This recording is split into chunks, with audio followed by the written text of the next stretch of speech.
van a regular en la dirección de desregular las finanzas. Y eso es importantísimo, porque digamos, desde el final de la Segunda Guerra Mundial hasta los años 70, los bancos estaban subordinados a las actividades de los estados. Los gobiernos, con su objetivo de crecer, para luego, digamos, generar procesos redistributivos, sobre todo a nivel europeo, tenían controladas las finanzas y las subordinaban a esa estrategia de desarrollo. A partir de los 70 lo que vamos a ver es que desaparece esa contención de las finanzas y nos encontramos justamente en que el proceso va a ser a la inversa. Abrir las compuertas para que el capital fluya a través de múltiples medidas y eso va a convertirse en dominante, en hegemónico. Pero son leyes, no es un proceso natural, no es porque llueva, por decirlo de una forma. No es un proceso como la lluvia. La cuestión es que fijaros qué tipo de dinamismo se da en la economía a partir de ese momento. Estamos, digamos, en ese conjunto de figuras representa la economía en los años 90 en determinados aspectos de la economía. Mercados de divisas, sería este. Lo que sería el crecimiento del PIB, por tanto, digamos, de la economía real, bienes y servicios, cosas que, en buena medida, para que entendáis, podemos medir y pesar, y otra serie de rubros. La cuestión es que si comparamos esas actividades entre el 90 y el 2004, vemos que mientras la economía real, lo que se produce, digamos, aquello que se puede medir y pesar, mesas, sillas, cosas que podemos comer, cosas que son tangibles, y servicios también, tiene esta evolución, el mercado de divisas, o sea, comprar y vender moneda para obtener plusvalías del intercambio, tiene esta evolución. Fijaros la diferencia de dinamismo, lo que empieza a suceder de una forma, digamos, importante en la economía mundial. Y ahora hay bastantes autores, bastantes economistas, bastantes politólogos, que a mediados de la década de los 90 nos dicen, ojo, porque ahí se está creando un desequilibrio, una desproporción brutal en la economía. Hay autores que nos dicen, es que para cada euro que está en la economía real, estamos generando un proceso que concentra 50 en la economía financiera, en ese espacio que va del dinero a más dinero pasando sin pasar por la producción, solamente, digamos, generando dinero a partir de procesos especulativos. Ahí hay un problema. Incluso economistas que no son para nada considerados izquierdosos, al contrario, que luego se molestaron cuando los movimientos de izquierdas altermundialistas contra la globalización los utilizaban, empezaron a pensar en propuestas para intentar controlar eso. Por ejemplo, James Tobin. James Tobin es un economista que pensó en poner una tasa a las transacciones especulativas a nivel financiero. Eso, digamos, fue adoptado por los movimientos antiglobalización, los movimientos altermundistas, pues un poco planteaban eso, ¿no? Pero claro, en esos momentos, plantear controles a la libertad de circulación del capital, controles a la libertad, era considerado como algo que volvía a poner en el eje del debate los estados, el control. Bueno, es un discurso absolutamente desfasado para ese liberalismo rampante que dominaba, digamos, todos los espacios de la economía.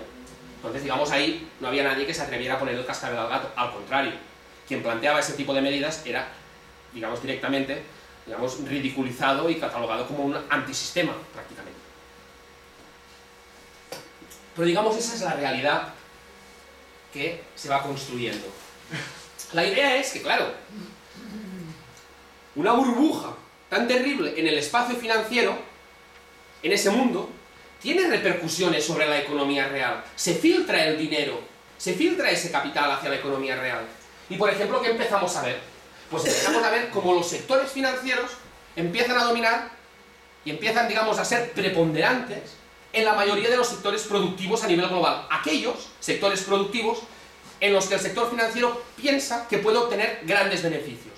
Fijaros, por ejemplo, esto es una acción de Endesa en el año 2006, aún no se ha revelado la crisis, por decirlo de otra forma, y fijaros cómo los sectores financieros, Caja Madrid, Chase Nominés, State Street Bank, todos estos, Deutsche Bank, empiezan a tener un papel importante dentro del accionariado. ¿Qué sucede? Empiezan a suceder cosas como esta.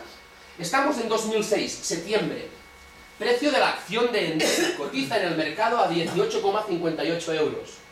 Al cabo de un año, prácticamente, la acción, al cabo de un año y algunos meses, está cotizando al doble del valor que tenía un año antes. ¿Qué ha pasado? Si una acción refleja el valor de una empresa en el mercado y el valor de una empresa en el mercado al final tiene que estar sujeto a la actividad de esa empresa en el mercado, en un año, una empresa como Endesa puede estar produciendo el doble de electricidad. ¿Qué está pasando ahí? Ahí lo que está pasando es que esa cantidad de capital financiero que existe en esa burbuja financiera se filtra en grandes cantidades y empieza a tener unos efectos inflacionarios brutales sobre la economía real. Si yo os pregunto, venga, va, ¿qué tipo de empresa vosotras pensáis que tiene ese comportamiento durante ese periodo, digamos, de los años dorados de ese capitalismo reciente? ¿Qué empresa me diréis que tiene un comportamiento como este? ¿De qué sector? Construcción, tecnología, banca. ¿Ah? Pues fijaros que la empresa que evoluciona de esa forma es una empresa como Coca-Cola. Claro, la pregunta es, pero la gente ya sabemos, bebe un montón de Coca-Cola. ¿Pero tanta? ¿Pero ese incremento de Coca-Cola podrá ser? Ahí está pasando algo. Y claro, sabemos que pasa algo porque a partir de este momento, o sea, cuando la crisis se revela, la corrección de la economía sobre esa empresa es esta. Entonces, digamos, ese es el fenómeno. Ese es en el tipo, digamos, de sociedad, de economía en la que estamos entrando. Bueno, y para que veáis, un poco ese es el puntum, o sea, así es como se pensaba que se hacían el dinero y los negocios, y así se pensaba que era la economía durante esos años dorados, digamos, de funcionamiento del capitalismo desmesurado y exuberante. Alguien, desde su ordenador, controlando todas las operaciones que se van realizando en el mundo, todas las verdes son beneficios, puede estar non-stop ganando dinero en todos los mercados, haciendo un esfuerzo descomunal. O sea, esa es, digamos, la dinámica virtuosa en la que pensábamos que funcionaba la sociedad y la economía en esos momentos. O sea, que estaba, digamos, dando el callo o trabajando era como un poco un capullo, ¿no? En cierta medida el dinero se hacía invirtiendo en bolsa y trabajando en internet. Y non-stop, ¿no? Cuando cierra Hong Kong, abre Nueva York, y cuando abre Nueva York, no sé quién, y así. Fijaros, un poco para que veáis lo que viene sucediendo ya en un espacio más concreto, en este caso en el Estado español, en ese periodo. Fijaros que desde el 93 hasta el 2007 es así como evoluciona el saldo vivo de las hipotecas en millones de euros, o sea, la cantidad de dinero que los españoles y las españolas debemos, digamos, a los bancos. Fijaros como, digamos, la primera intuición matemática que te viene ante esa forma de evolucionar es una evolución exponencial. O sea, el dinero que entra a paladas en la economía y evoluciona de ese tipo de forma. O sea, las compuertas, por decirlo de una forma, están abiertas, el dinero fluye, y fluye así. Ya digamos el sector, digamos, en ese sentido, luego las hipotecas pues se gastan, ya sabemos en qué. Comprando casas, comprando automóviles, en definitiva la economía funciona así, ¿no? Pero fijaros que la traslación, digamos, de ese fenómeno al del precio medio del metro cuadrado en el Estado español, la raya negra es la anterior, es como evolucionaba el saldo vivo, digamos, de las hipotecas. Las columnas es como evoluciona el precio del metro cuadrado. Fijaros que es paralela. O sea, tanto dinero entra, tanto crecen los precios. Prácticamente, es una evolución paralela. O sea, es así como está funcionando la economía. Pero ¿qué es lo que no nos contaron en toda esta historia, en toda esta narrativa de la crisis? Lo que no nos contaron en esta historia es que desde la década de los 70, la estrategia de gestión neoliberal, aparte de la desregulación financiera, tiene como uno de sus elementos claves la presión a la baja sobre las condiciones laborales de los trabajadores y las trabajadoras. La precariedad, los sueldos bajos, en definitiva, peores condiciones de vida, se convierten en un elemento clave de la recuperación de los beneficios. Evidentemente, la nueva programación del capitalismo a escala global juega un papel fundamental. Todos y todas hemos oído el argumento de la deslocalización productiva. Y el argumento es bien simple. Oye, trabajadores de no sé qué industria del automóvil, o no sé qué industria de componentes, o de no sé cuál, del textil. Si no aceptáis las condiciones que os ponemos, nos vamos a trabajar a Polonia, a China, a no sé qué otro país del mundo. Y eso, digamos, lo que hace es presionar de una forma fundamental, de una forma brutal, las condiciones laborales, salariales a la baja. Evidentemente los beneficios se recuperan. La cuestión, digamos, eso es lo que sucede en el caso del Estado español, pero vemos que eso es también lo que sucede en el conjunto de los países más ricos del mundo. los que están en lo que sería el club de la OCDE. Fijaros que esa es la evolución, digamos, de la remuneración de los asalariados en relación al PIB. La cuestión es entonces, ¿qué está pasando?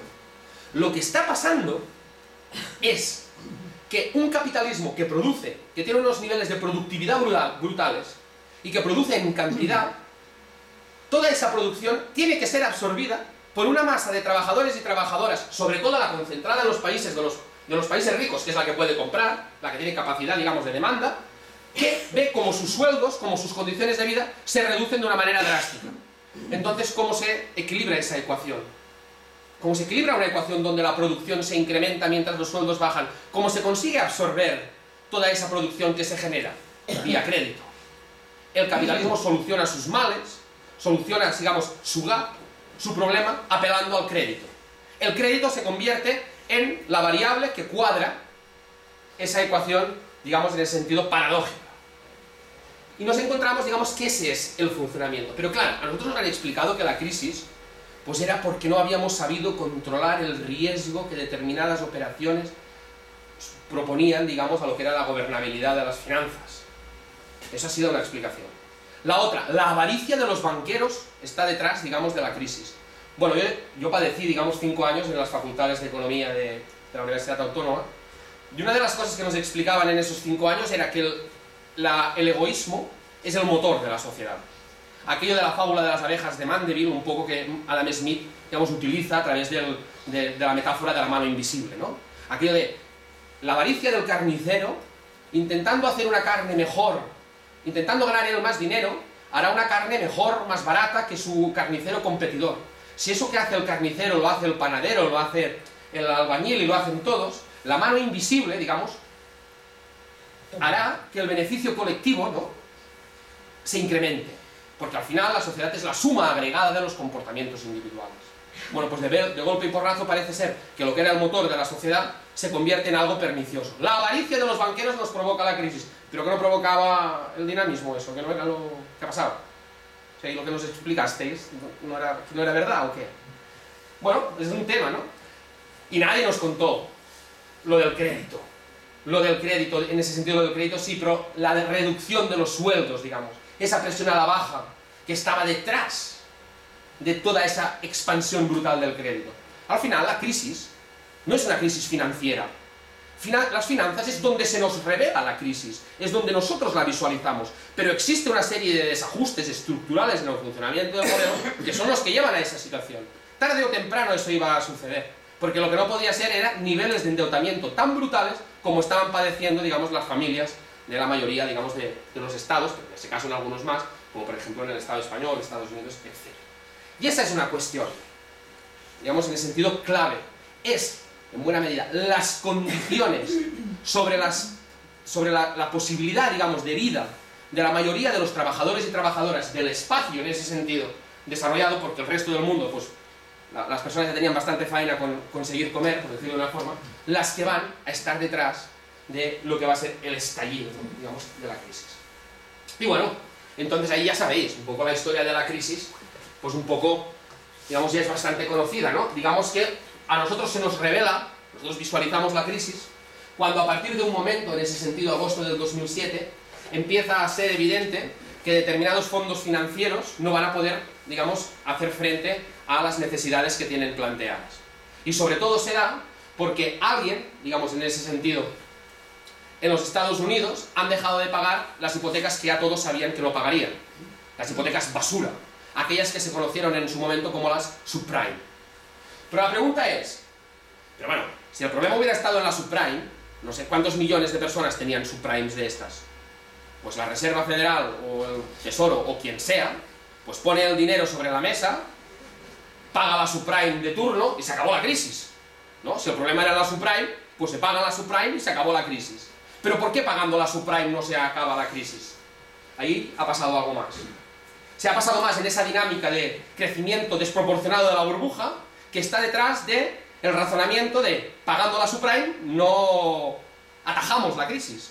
¿Qué ha pasado? Lo que ha pasado es que el capitalismo se ha dotado de unos mecanismos perversos de expansión que al final han generado posibilidades de crecimiento que luego no se han podido controlar. Y uno de los mecanismos de expansión brutales fue lo que se conoció como la titularización. No sé cuántas de vosotras habréis visto la película esta, que se ha hecho bastante famosa, Inside Job. Pero si habéis visto esa película, eso está magníficamente explicado. O sea que, en buena medida, ahí se explica muy bien qué es esto de la titularización. Pero para los que no la hayáis visto, pues os pondré un ejemplo y un poco entenderéis lo que está pasando, lo que pasó en ese momento, ¿no? Digamos, la titularización no era nada más, pero nada menos, que un mecanismo de transferir riesgo. O sea, alguien que tenía riesgo podía transferirlo a un tercero y, digamos, en ese sentido, no resentirse de esa operación, al contrario, ganar dinero incluso.